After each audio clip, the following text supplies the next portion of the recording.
There's something extremely satisfying about turning out a steamed pudding. Now, of course, it could be the history that these puddings are surrounded in, but I'm guessing it's the fact that you managed to turn it out without it sticking. And that's a huge problem with these puddings. So today in this video, I'm going to show you how to avoid that. At the end of the video, a little trick on how to make it easier when you turn it out. And of course, I'm going to show you how to make that classic British pudding, the spotted dick.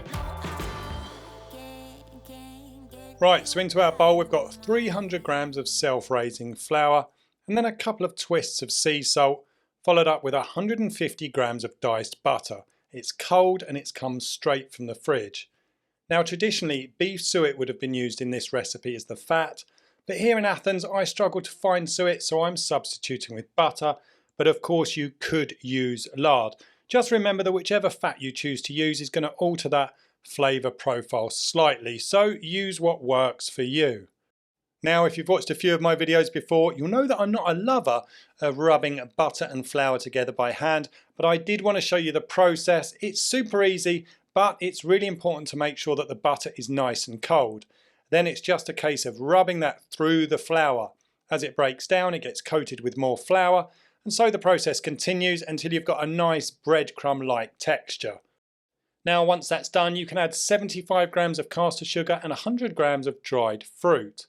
I'm using some beautiful currants from Corinth for this pudding, and I believe currants were traditional, but you could use raisins, sultanas or even cranberries, whatever works for you.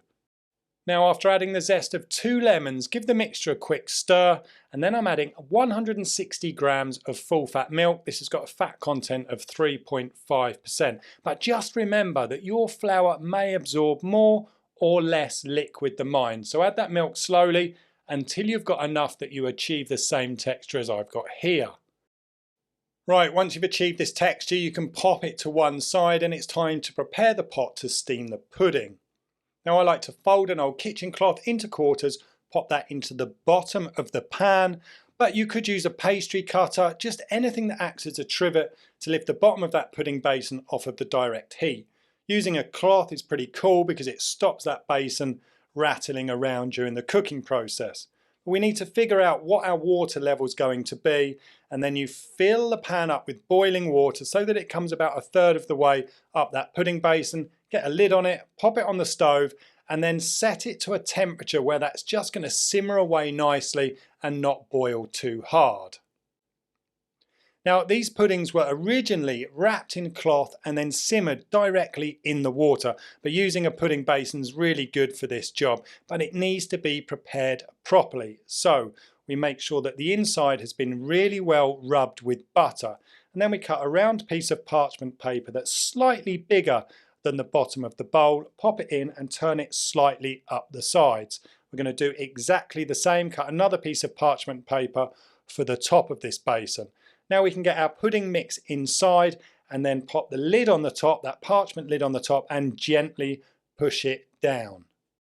So now we can line the top of the bowl with silver foil. I like to tie it nice and tight with some butcher's string, and one of the tails of the string I extend over the top of the bowl and tie it to the other side to create a nice little handle, and that's going to make your life a lot easier later when we come to take this bowl out of the pan. Now we just need to lower it into our pot, cover it, let that steam for 2 hours, and just check every now and again that that water level doesn't need topping up. Now this needs to be served with a thick custard. No fancy creme anglaise here. It needs to be robust. So into a pan I'm adding 150 grams of full fat milk and 150 grams of cream. That's got a fat content of 35%. Now Olive Nation kindly sent me out some products to try out, and today I'm using their organic vanilla pods to flavour my custard. I'm going to leave a link to their website in the description along with a 20% discount code that they've given me for my viewers. I want to scrape out the seeds from the pod and then put both into the milk and the cream mixture. I'm going to pop it on the stove and gently, very gently, bring it to a simmer.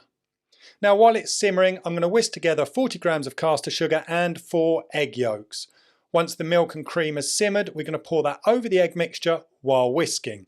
And then we need to thicken it slowly and very carefully on the heat. We need to avoid scrambling the eggs. And then we just need to pass it through a fine sieve, cover it very tightly with cling film to stop a skin forming, and leave that to cool. Now, once the pudding has finished steaming, remove it from the pan. Removing the silver foil and the parchment paper should reveal a really well risen and moist steamed pudding.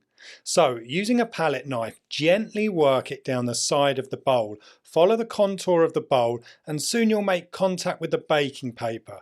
Then you just need to invert it onto a plate or onto a cutting board and remove the bowl, and there you have a properly turned out steamed spotted dick. Steaming for 2 hours produces this wonderfully contrasting texture on the outside of the pudding while keeping a really moist crumb. Well, that's it from me today, guys. A huge thank you for watching. I'll see you again very soon. Stay tuned.